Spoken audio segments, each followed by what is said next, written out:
ಚಂದ್ರಾಯ ನಮಃ. ಓಂ ನಮೋ ನಾರಾಯಣಾಯ. ಶ್ರೀಕೃಷ್ಣಾಯ ನಮಃ. ನಮಸ್ತೆ ವೀಕ್ಷಕರೇ, ಇವತ್ತು ಸೆಪ್ಟೆಂಬರ್ 18ನೇ ತಾರೀಕು ಬರ್ತಕ್ಕಂತಹ ಚಂದ್ರಗ್ರಹಣದ ಬಗ್ಗೆ ಮಾತಾಡೋಣ.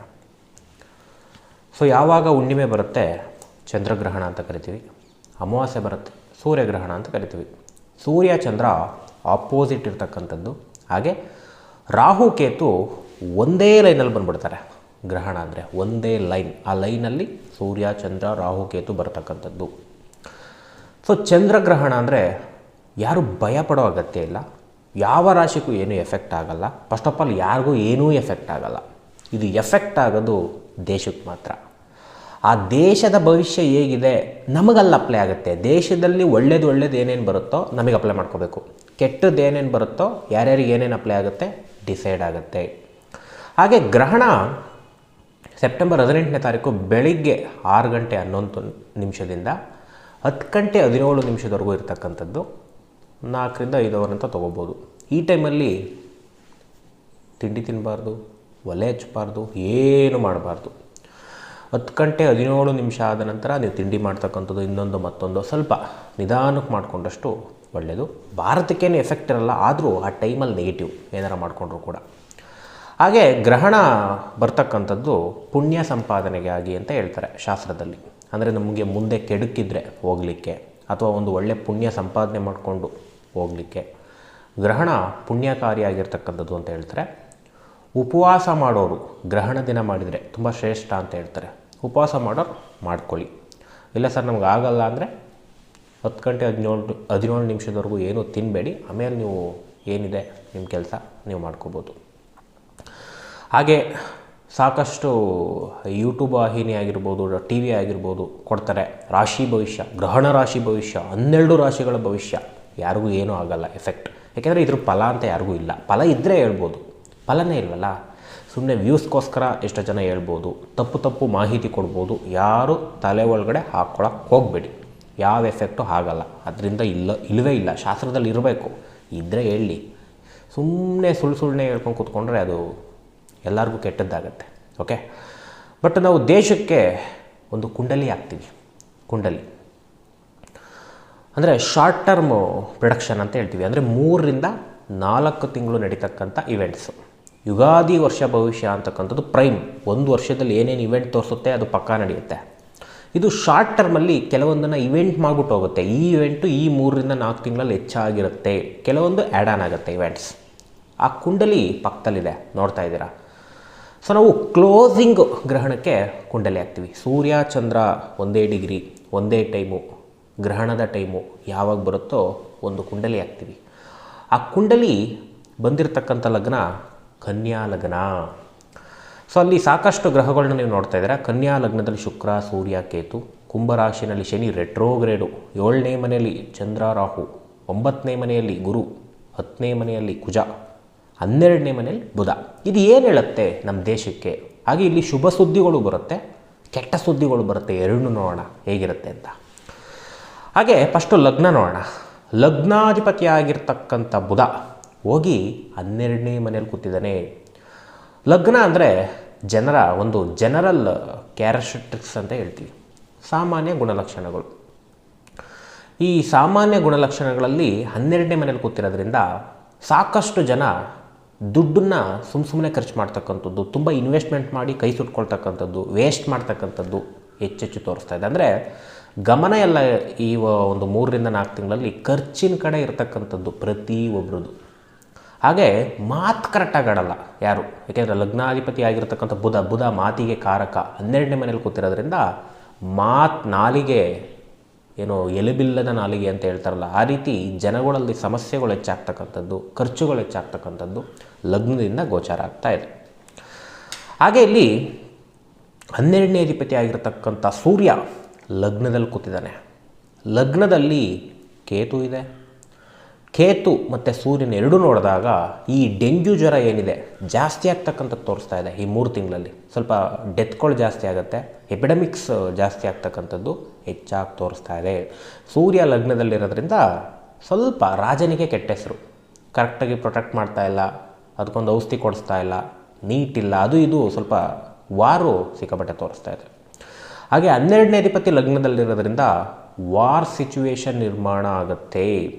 12 ಅಂದರೆ ವಿದೇಶದ ಮನೆ, ಲಗ್ನ ಅಂದರೆ ನಮ್ಮ ದೇಶ. ಸೊ ವಿದೇಶಕ್ಕೂ ನಮಗೂ ಯುದ್ಧ ಪ್ರಾರಂಭ ಆಗ್ತಕ್ಕಂಥ ಸಾಧ್ಯತೆ ಹೆಚ್ಚೆಚ್ಚು ತೋರಿಸ್ತಾ ಇದೆ. ನೆಕ್ಸ್ಟ್ ಹಾಗೆ ಲಗ್ನದಲ್ಲಿ ಶುಕ್ರ ಇರ್ತಕ್ಕಂಥದ್ದು. ಶುಕ್ರ ಇಸ್ ಎಕ್ಸಲೆಂಟ್, ಏಕೆಂದರೆ 2ನೇ ಅಧಿಪತಿ ಲಗ್ನದಲ್ಲಿ ಕೂತಿದ್ದಾನೆ. 9ನೇ ಅಧಿಪತಿಯಾಗಿರ್ತಕ್ಕಂಥ ಶುಕ್ರ ಲಗ್ನದಲ್ಲಿ ಕೂತಿದ್ದಾನೆ. 9ನೇ ಅಧಿಪತಿ ಲಗ್ನದಲ್ಲಿ ಕೂತ್ಕೊಂಡ್ರೆ ದೈವ ಬಲ ಜಾಸ್ತಿ ಇರ್ತಕ್ಕಂಥದ್ದು, ಅಂದರೆ ಏನೇ ಸಮಸ್ಯೆ ಬಂದರೂ ಭಗವಂತ ಕಾಪಾಡ್ತಕ್ಕಂಥದ್ದು ಈ 3ರಿಂದ 4 ತಿಂಗಳಲ್ಲಿ ತೋರಿಸ್ತಾ ಇದೆ. ಹಾಗೆ ಸ್ವಲ್ಪ ಏಳಿಗೆ ಜಾಸ್ತಿ ಆಗ್ತಕ್ಕಂಥದ್ದು ದುಡ್ಡಿನಲ್ಲಿ ತೋರಿಸ್ತಾ ಇದೆ. ಶುಕ್ರ ಲಗ್ನದಲ್ಲಿದ್ದರೆ ಶುಭಗ್ರಹ, ಕೆಟ್ಟದ್ದು ಇದೆ ಲಗ್ನದಲ್ಲಿ, ಆದರೆ ಒಳ್ಳೆಯದು ಬಂದಿರೋದ್ರಿಂದ ಒಂಥರ ಡಿಸ್ಕೌಂಟ್ ಇದ್ದಂಗೆ. ಹಾಗೆ ನೆಕ್ಸ್ಟು 2ನೇ ಅಧಿಪತಿಗೆ ಹೋಗೋಣ. ಸೊ ಇಲ್ಲಿ 2ನೇ ಅಧಿಪತಿ ಆಗಿರ್ತಕ್ಕಂಥ ಶುಕ್ರ ಲಗ್ನದಲ್ಲೇ ಕೂತಿರೋದ್ರಿಂದ ಯಾರ ಹತ್ರನೂ ದುಡ್ಡೇ ಇರಲ್ಲ, ಖರ್ಚು. ಏಕೆಂದರೆ ಸೆಲ್ಫ್ ಖರ್ಚು ಅಂತ ಹೇಳುತ್ತೆ, ತುಂಬ ತನಗೋಸ್ಕರ ಖರ್ಚು ಮಾಡ್ಕೊಳ್ತಕ್ಕಂಥದ್ದು ವಿಪರೀತ ತೋರಿಸುತ್ತೆ. ಇಲ್ಲಿ ಶುಕ್ರನು ಕೂಡ ಸೂರ್ಯನ ಜೊತೆ ಕೂತಿರೋದ್ರಿಂದ ಅಹಂಕಾರಗಳು ಹೆಚ್ಚಾಗ್ತಕ್ಕಂಥದ್ದು ಸ್ವಲ್ಪ ಸಣ್ಣ ಮಟ್ಟಿಗೆ. ಹೀಗಾದ್ರೆ ಸೂರ್ಯ ಲಗ್ನದಲ್ಲಿ ಸ್ವಲ್ಪ ಅಹಂಕಾರ ಜಾಸ್ತಿ ಮಾಡ್ತಾನೆ, ಶುಕ್ರ ದುಡ್ಡನ್ನ ವೇಸ್ಟ್ ಮಾಡ್ತಾನೆ, ತನಗೋಸ್ಕರ ಖರ್ಚು ಹೆಚ್ಚಾಗಿ ಮಾಡ್ಕೊಳ್ತಕ್ಕಂಥದ್ದು ಜನ. ದುಡ್ಡು ಬರುತ್ತೆ ಬಟ್ ಉಳಿಯೋದೇ ಇಲ್ಲ, ಒಂಥರ ಈ 3 ತಿಂಗಳಲ್ಲಿ ಆ ಥರ ತೋರಿಸ್ತಾ ಇದೆ. ಹಾಗೆ ಇಲ್ಲಿ ಸೂರ್ಯ ಕೇತು ಒಟ್ಟಿಗೆ ಕೂತ್ಕೊಂಡಿರೋದ್ರಿಂದ ಲಗ್ನದಲ್ಲಿ 12ನೇ ಮನೆ ಕಂಜಕ್ಷನ್ ಅಂತ ಹೇಳ್ತೀವಿ. ಸ್ವಲ್ಪ ಮರ್ಡರು, ರೇಪು, ಕ್ರೈಮ್ಸು ವಿಪರೀತ ಜಾಸ್ತಿ ಆಗುತ್ತೆ 3ರಿಂದ 4 ತಿಂಗಳಲ್ಲಿ. ಏಕೆಂದರೆ ಶುಕ್ರ ವುಮೆನ್ಗೆ ಕಾರಕ. ವಿಪರೀತ ರೇಪ್ಸು, ವಿಪರೀತ ಮರ್ಡರು ವಿಪರೀತ ಜಾಸ್ತಿ ಆಗುತ್ತೆ. ಸ್ವಲ್ಪ ಕೇರ್ಫುಲ್ಲಾಗಿರಬೇಕು ಹುಡುಗಿರು. ಹಾಗೆ ನೆಕ್ಸ್ಟು 3ನೇ ಮನೆಗೆ ಹೋಗೋಣ. 3ನೇ ಅಧಿಪತಿ ಆಗಿರ್ತಕ್ಕಂಥವನಿಲ್ಲಿ ಕುಜ. ಆ ಕುಜ ಏರಿ ತತ್ವದಲ್ಲಿ ಕೂತಿದ್ದಾನೆ, ಮಿಥುನ ರಾಶಿನಲ್ಲಿ ಕೂತಿದ್ದಾನೆ. ಸ್ಯಾಟಲೈಟ್ ಲಾಂಚ್ ಆಗ್ತಕ್ಕಂಥದ್ದು. ಇವಾಗ ಯಾವುದೋ ಒಂದು ಉಪಗ್ರಹ ಲಾಂಚ್ ಮಾಡಿದ್ದಾರೆ. ಆಲ್ರೆಡಿ ಯುಗಾದಿ ಭವಿಷ್ಯದಲ್ಲೂ ಹೇಳಿದ್ದೀವಿ ಸ್ಯಾಟಲೈಟ್ ಲಾಂಚ್ ಆಗುತ್ತೆ ಅಂತ. ಸೊ ಸ್ವಲ್ಪ 10ನೇ ಮನೆಯಲ್ಲಿ ನೇಮ್ ಆ್ಯಂಡ್ ಫೇಮ್ ತರ್ತಕ್ಕಂಥದ್ದು. ಎಲೆಕ್ಟ್ರಿಕಲ್, ಕುಜ ಅಂದರೆ ಒಂಥರ ಎಲೆಕ್ಟ್ರಿಕಲ್ ಇದ್ದಂಗೆ, ಟೆಕ್ನಾಲಜಿ ಗ್ರಹ ಅಂತ ಕರಿತೀವಿ. ಟೆಕ್ನಿಕಲಲ್ಲಿ ಏನೋ ಒಂದು ಒಳ್ಳೆ ನ್ಯೂಸ್ ಬರ್ತಕ್ಕಂಥದ್ದು ಸ್ವಲ್ಪ ಈ ಗ್ರಹಣದಲ್ಲಿ ತುಂಬ ಸ್ಟ್ರಾಂಗಾಗಿ ತೋರಿಸ್ತಾ ಇದೆ ಈ 3ರಿಂದ 4 ತಿಂಗಳಲ್ಲಿ. ಸೊ ಹಾಗೆ 3ನೇ ಮನೆ ಮೀಡಿಯಾ ತೋರಿಸುತ್ತೆ. ಎಲ್ಲರಿಗೂ ಗೊತ್ತು ಮೀಡಿಯಾದವ್ರು ಏನೇನು ತೋರಿಸ್ತಾ ಇದ್ದಾರೆ ಅಂತ. 10ನೇ ಮನೆ ರಾಜನ ಸ್ಥಾನ ಆಗಿರ್ತಕ್ಕಂಥದ್ದು. ವಾರಿಂಗ್ ಸಿಚುವೇಶನ್ನು ಜಾಸ್ತಿಯಾಗಿ ಮೀಡಿಯಾದವರು ಬರೀ ರಾಜಕಾರಣಿಗಳ ಬಗ್ಗೆ ಈ 3 ತಿಂಗಳು ಹೆಚ್ಚೆಚ್ಚು ತೋರಿಸ್ತಕ್ಕಂಥದ್ದು, ವಿಪರೀತ ತೋರಿಸ್ತಕ್ಕಂಥದ್ದು ತೋರಿಸ್ತಾ ಇದೆ. ಸೊ ಹಾಗೆ ಇಲ್ಲಿ ಅಷ್ಟಮಾಧಿಪತಿನೂ ಕುಜ ಆಗಿರೋದ್ರಿಂದ ಸೊ ಇಲ್ಲಿ ತಪ್ಪು ಮಾಹಿತಿಗಳನ್ನ ಮೀಡಿಯಾ ಕೊಟ್ಟು ಸ್ವಲ್ಪ ಅವಮಾನಕ್ಕೊಳಗಾಗ್ತಕ್ಕಂಥದ್ದು ಸ್ವಲ್ಪ ಮೀಡಿಯಾದವ್ರಿಗೆ ತೋರಿಸ್ತಾ ಇದೆ. ಹುಷಾರಾಗಿರಬೇಕು. ಜನರಿಂದ ಆಲ್ರೆಡಿ ಬೈಸ್ಕೊತಾ ಇದ್ದಾರೆ, ಇನ್ನೂ ಬೈಸ್ಕೊಳ್ತಕ್ಕಂಥದ್ದು ಒಂಥರ ತಪ್ಪು ಮಾಹಿತಿ ಕೊಡೋದು, ಆಮೇಲೆ ಹಿಂಗಾಯಿತು ಹಂಗಾಯಿತು ಅಂತ ಹೇಳೋದು ಮೀಡಿಯಾದವ್ರಿಗೆ ಬ್ಯಾಡ್ ಟೈಮ್ ತೋರಿಸ್ತಾ ಇದೆ. ಸ್ವಲ್ಪ 10ನೇ ಮನೇಲಿ ಗುಡ್ ಒಳ್ಳೆ ಪೊಸಿಷನ್ ಅಂತ ಹೇಳ್ತೀವಿ, ಒಳ್ಳೆ ವ್ಯೂಸ್ ಆಗುತ್ತೆ ಮಾತ್ರ ಮೀಡಿಯಾದವ್ರಿಗೆ. ಆದರೆ ಸಮಸ್ಯೆಗಳು ಮಾಡ್ಕೋತೀರಾ ಕೆಲವೊಂದು ನೋಡ್ಕೋಬೇಕು. ನೆಕ್ಸ್ಟ್ ಹಾಗೆ 4ನೇ ಮನೆಗೆ ಹೋಗೋಣ. 4ನೇ ಮನೆ. ಸೊ 4ನೇ ಅಧಿಪತಿ ಆಗಿರ್ತಕ್ಕಂಥ ಗುರು 9ನೇ ಮನೇಲಿ ಕೂತಿದ್ದಾನೆ. 4 ಅಂದರೆ ಎಷ್ಟೋ ಜನದಿರುತ್ತೆ, ಬಿಲ್ ಆಗಿಲ್ಲ, ರೋಡ್ ಮಾಡಿಸ್ತೋ, ಕಾಂಟ್ರಾಕ್ಟ್ ಮಾಡಿಸ್ತೋ, ಇದು ಮಾಡಿಸ್ತೋ, ಅದು ಮಾಡಿಸ್ತೋ ಅಂತ. ಗೌರ್ನಮೆಂಟು ಸೆಟ್ಲು ಮಾಡ್ತಕ್ಕಂಥ ಒಂದು ಟೈಮ್ ಇದು 3 ತಿಂಗಳು. ಯಾಕೆಂದರೆ 9 ಡಿಸಿಷನ್ ಮಾಡ್ತಕ್ಕಂಥದ್ದು, ಒಳ್ಳೇದು ಮಾಡ್ತಕ್ಕಂಥ ಮನೆ ಗುರು. ಸೊ ಎಕ್ಸಲೆಂಟಾಗಿ ತೋರಿಸ್ತಾ ಇದೆ. ಹಾಗೆ ರೈತರ ಬೆಳೆಗೆ ಸರ್ಕಾರ ಏನಾದರೂ ಒಂದು ಒಳ್ಳೆ ನ್ಯೂಸ್ ಬರ್ತಕ್ಕಂಥದ್ದು, ಡಿಸ್ಕೌಂಟ್ ಕೊಡ್ತಕ್ಕಂಥದ್ದು, ಅಥವಾ ಏನಾದರೂ ಒಂದು ಒಳ್ಳೇದು ಮಾಡ್ತಕ್ಕಂಥದ್ದು, ರೈತರಿಗೆ ಬೆಳೆ ವಿಚಾರದಲ್ಲಾಗಿರ್ಬೋದು, ಭೂಮಿ ವಿಚಾರದಲ್ಲಾಗಿರ್ಬೋದು ಗುಡ್ ನ್ಯೂಸ್ ಬರುತ್ತೆ. ಬೇಕಾದ್ರೆ ಬರೆದಿಟ್ಕೋಬೋದು. ಇದೆಲ್ಲ 3ರಿಂದ 4 ತಿಂಗಳಲ್ಲಿ ಮ್ಯಾಕ್ಸಿಮಮ್ ಇದೆಲ್ಲ ನಡೆಯುತ್ತೆ. ರಿಯಲ್ ಎಸ್ಟೇಟ್ ಮಾಡೋರ್ಗೊಂದು ಸ್ವಲ್ಪ ಅದೃಷ್ಟ. 9ನೇ ಮನೆ ಎಕ್ಸಲೆಂಟ್ ಸೆಟಲ್ಮೆಂಟ್ ಆಗುತ್ತೆ. ಸೊ ಹಾಗೆ ನೆಕ್ಸ್ಟು ಇಲ್ಲಿ 7ನೇ ಅಧಿಪತಿನೂ ಗುರು ಆಗಿರೋದ್ರಿಂದ ವ್ಯಾಪಾರ ವಹಿವಾಟುಗಳಲ್ಲಿ ಲಾಭಾಂಶ ಹೆಚ್ಚಾಗತ್ತೆ. ತುಂಬ ಲಾಭಾಂಶ ಹೆಚ್ಚು. ಬಿಸ್ನೆಸ್ ಮಾಡೋರಿಗೆ ಸ್ವಲ್ಪ ಲಕ್ಕು, ಯಾರಿಗೆ ಅದೃಷ್ಟ ಇರುತ್ತೆ ಜಾತಕದಲ್ಲಿ ಅವ್ರಿಗೆ ಲಕ್. ಹಾಗೆ ನೆಕ್ಸ್ಟು 5ನೇ ಮನೆಗೆ ಹೋಗೋಣ. 5ನೇ ಅಧಿಪತಿ 6ಕ್ಕೆ ಹೋಗಿದ್ದಾನೆ. 5 ಅಂದರೆ ಫಿಲ್ಮ್ ಇಂಡಸ್ಟ್ರಿ ಅಂತ ಹೇಳ್ತೀವಿ. ಇಲ್ಲಿ ಶನಿ ರೆಟ್ರೋಗ್ರೇಡ್ ಆಗಿರ್ತಕ್ಕಂಥದ್ದು ಸ್ವಂತ ಮನೆ. ಆದರೆ ಸ್ವಂತ ಮನೆ ಆಗಿದ್ರೂ ಕೂಡ 6ನೇ ಮನೆ ಆರ್ಮಿ ಫೋರ್ಸ್ ತೋರಿಸುತ್ತೆ. ಹಾಗೆ ಸ್ಟ್ರೈಕ್ ಮನೆ ಅದು 6ನೇ ಮನೆ. ಲೇಬರ್ ಸ್ಟ್ರೈಕ್ ವಿಪರೀತ ಜಾಸ್ತಿ ಆಗುತ್ತೆ ಈ 3-4 ತಿಂಗಳಲ್ಲಿ. ತುಂಬ ಗಲಾಟೆಗಳು ಹೆಚ್ಚಾಗುತ್ತೆ. ಹಾಗೆ ಫಿಲ್ಮ್ ಇಂಡಸ್ಟ್ರಿಯಿಂದ ಸ್ಟ್ರೈಕ್ಸ್ ಜಾಸ್ತಿ ಆಗ್ತಕ್ಕಂಥ ಸಾಧ್ಯತೆ ಇದೆ ಯಾವುದಾದ್ರೂ ಒಂದು ವಿಚಾರಕ್ಕೆ. ಸ್ವಲ್ಪ ಫಿಲ್ಮ್ ಇಂಡಸ್ಟ್ರಿಗೂ ಬ್ಯಾಕ್ ಟೈಮ್ 3-4 ತಿಂಗಳು ಸ್ವಲ್ಪ ಕಷ್ಟಕ್ಕೆ ಸಿಗಾಕೊಳ್ತಕ್ಕಂಥದ್ದು, ಸಮಸ್ಯೆ ಮಾಡ್ಕೊಳ್ತಕ್ಕಂಥದ್ದು ತೋರಿಸ್ತಾ ಇದೆ. ಹಾಗೆ 6ನೇ ಮನೆ ಶನಿ ಸ್ವಂತ ಮಲ್ಲಿದ್ದರೂ ಕೂಡ ಆರ್ಮಿಯವ್ರಿಗೆ ಒಳ್ಳೆಯದಲ್ಲ, ಯೋಧರಿಗೆ ವಾರ್ ಸಿಚುವೇಶನ್ ನಿರ್ಮಾಣ ಆಗುತ್ತೆ. ಸಾಕಷ್ಟು ಯೋಧರು ಸಾವನ್ನಪ್ಪತಕ್ಕಂಥ ಸಾಧ್ಯತೆ ಇದೆ. ಬಟ್ 6ನೇ ಅಧಿಪತಿ 6ರಲ್ಲೇ ಇರೋದ್ರಿಂದ ಗೆಲುವು ನಮ್ಮದಾಗತ್ತೆ. ಆದರೆ ರೆಟ್ರೋಗ್ರೇಡ್ ಆಗಿರೋದ್ರಿಂದ ಎಷ್ಟೋ ಜನ ಸಾವನ್ನಪ್ಪಿ ಸ್ವಲ್ಪ ನೋವುಂಟಾಗ್ತಕ್ಕಂಥದ್ದು ನಮ್ಮ ದೇಶದಲ್ಲಿ ಹೆಚ್ಚು ತೋರಿಸ್ತಾ ಇದೆ. ಸ್ವಲ್ಪ ಹುಷಾರಾಗಿ ಹ್ಯಾಂಡಲ್ ಮಾಡಬೇಕು. ಬಟ್ ಇದೆಲ್ಲ ಡಿಸೈಡೆಡ್, ಭಗವಂತ ಏನು ಮಾಡೋಕ್ಕಾಗಲ್ಲ. ಯೋಧರಿಗೆ ಹೆಚ್ಚು ಸಮಸ್ಯೆಗಳು ಅಂತ ಬಂದ್ಬಿಟ್ಟಿದೆ. ಹಾಗೆ ನೆಕ್ಸ್ಟು ಲೋನ್ಸ್ ಆಗ್ತಕ್ಕಂಥ ಸಾಧ್ಯತೆ. 6ನೇ ಅಧಿಪತಿ 6ರಲ್ಲಿರೋದ್ರಿಂದ ಲೋನ್ಸ್ ಆಗುತ್ತೆ. ರೆಟ್ರೋಗ್ರೇಡ್ ಆಗಿರೋದ್ರಿಂದ ಆ ಲೋನಲ್ಲಿ ಏನೋ ಕಿತಾಪತಿಗಳು, ಡಿಲೇ ಮಾಡಿಬಿಡೋದು, ಕಾರಣ ಹೇಳೋದು, ಈ ಲೋನ್ ಸಮಸ್ಯೆ ಹೆಚ್ಚಾಗುತ್ತೆ. ಸ್ವಲ್ಪ ಕೇರ್ಫುಲ್ಲಾಗಿ ಲೋನ್ ತೊಗೊಳ್ಳಿ, ಅಲ್ಲೇನೋ ಚಕಮಿಕ್ಕಿ ಇರುತ್ತೆ. ನೆಕ್ಸ್ಟ್ ಹಾಗೆ 7ನೇ ಮನೆಯಲ್ಲಿ ಸ್ವಲ್ಪ ರಾಹು ಇರತಕ್ಕಂಥದ್ದು. ರಾಹು ವಾರ್ ಸಿಚುವೇಶನ್ನ ಹೆಚ್ಚು ಮಾಡ್ತಾನೆ.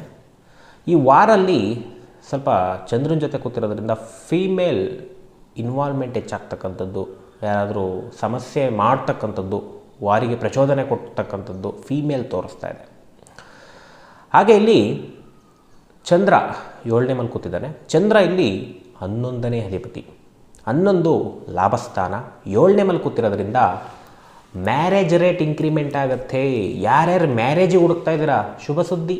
ಯಾರ್ಯಾರಿಗೆ ಯೋಗ ಇದೆ 4 ತಿಂಗಳಲ್ಲಿ ಜಾತಕದಲ್ಲಿ ಸ್ಟ್ರಾಂಗ್ ಆಗಿ ಟಕ್ ಟಕ್ ಟಕ್ ಅಂತ ಮದುವೆ ಸೆಟ್ ಆಗಿಬಿಡುತ್ತೆ. ಸ್ವಲ್ಪ ಪರ್ಸೆಂಟೇಜ್ ಇದ್ದರೂ ಸಾಕು, ಟಕ್ ಅಂತ ಮದುವೆ ಆಗ್ತಕ್ಕಂಥದ್ದು ಮ್ಯಾರೇಜ್ ರೇಟ್ ಸೂಪರಾಗಿ ತೋರಿಸ್ತಾ ಇದೆ. ರಾಹು ಸ್ವಲ್ಪ ಲವ್ ಮ್ಯಾರೇಜ್ ಕೊಡ್ತಕ್ಕಂಥದ್ದು ಅತಿ ಹೆಚ್ಚಾಗಿ, ವಿಪರೀತ ಮ್ಯಾರೇಜ್ಗಳು ಈ 3-4 ತಿಂಗಳಲ್ಲಿ ತೋರಿಸ್ತಾ ಇದೆ.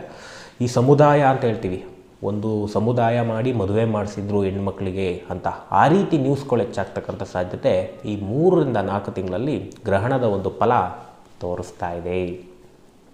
ಹಾಗೆ ಬಿಸ್ನೆಸ್ಸಲ್ಲಿ ಹೆವಿ ಇಂಪ್ರೂವ್ಮೆಂಟು. 11ನೇ ಅಧಿಪತಿ ಲಾಭ, 7ನೇ ಮನೆ ಕೂತಿರೋದ್ರಿಂದ ಬಿಸ್ನೆಸ್ ಲಕ್. ಯಾರ್ಯಾರು ಬಿಸ್ನೆಸ್ ಮಾಡ್ತಾಯಿದ್ದೀರಾ ಹೆವಿ ಲಕ್ಕು, ಹೆವಿ ಕಸ್ಟಮರು ಸೂಪರಾಗಿ ತೋರಿಸ್ತಾ ಇದೆ.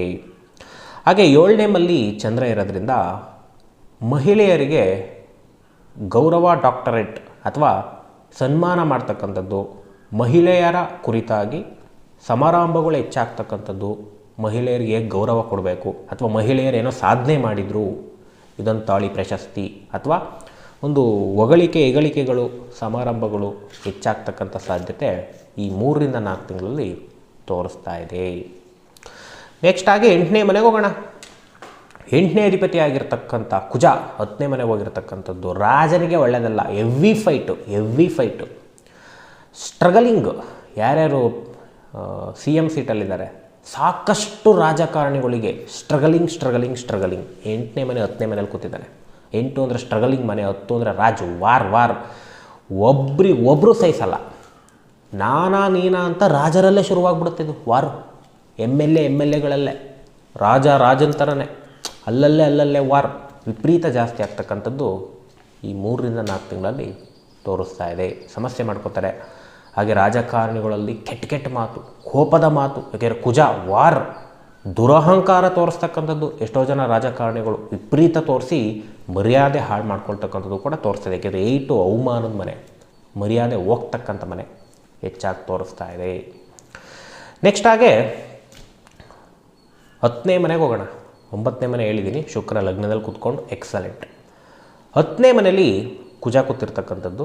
ಕುಜ ಆಲ್ರೆಡಿ ಸಮಸ್ಯೆ ಅಂತ ಹೇಳಿದ್ದೀನಿ. 10ನೇ ಅಧಿಪತಿ ಆಗಿರ್ತಕ್ಕಂಥ ಬುಧ 12ನೇ ಮನೆಗೆ ಹೋಗಿದ್ದಾನೆ. ಮುಖ್ಯಮಂತ್ರಿ ಸೀಟು ಸ್ವಲ್ಪ ಅಳ್ಳಾಡ್ತಕ್ಕಂಥದ್ದು. ಶೇಕ್ ಅಂದರೆ 12ನೇ ಮನೆ ರಾಜೀನಾಮೆ ಸ್ಥಾನ ಅಂತ ಹೇಳ್ತಾರೆ. ಸ್ವಲ್ಪ ಮುಖ್ಯಮಂತ್ರಿಗಳು ರಾಜೀನಾಮೆ ಕೊಡ್ತಕ್ಕಂಥ ಸಾಧ್ಯತೆ ಈ 3-4 ತಿಂಗಳು ಒಳಗಡೆ ಯಾವಾಗ ಬೇಕಾದ್ರೂ ಆಗಿರ್ಬೋದು. ಸ್ವಲ್ಪ ಹೆಚ್ಚಾಗಿ ತೋರಿಸ್ತಾ ಇದೆ. ಅಂದರೆ ರಾಜ ಅಂತ ತೊಗೋತೀವಿ, ಮುಖ್ಯಮಂತ್ರಿ ಈ ಸಿಚುವೇಶನ್ ನೋಡಿ ಹೇಳ್ತಾ ಇದ್ದೀನಿ. ಆದರೆ ರಾಜ ಅಂತ ತೊಗೋತೀವಿ 10ನೇ ಮನೆನ, ಇಂಪಾರ್ಟೆಂಟ್ ಲೀಡರ್ ಅಂತ ತೊಗೋತೀವಿ. ಆ ಲೀಡರು ರಾಜೀನಾಮೆ ಕೊಡ್ತಕ್ಕಂಥದ್ದು ಅಥವಾ ಅಧಿಕಾರವನ್ನು ಕಳ್ಕೊಳ್ತಕ್ಕಂಥದ್ದು. ಯಾಕೆಂದರೆ 12 ಅಂದರೆ ವ್ಯಯದ ಮನೆ, ಅದು ಕಳ್ಕೊಳ್ತಕ್ಕಂಥ ಮನೆ. ಸಾಕಷ್ಟು ರಾಜಕಾರಣಿಗಳು ರಾಜೀನಾಮೆ ಕೊಡ್ತಾರೆ.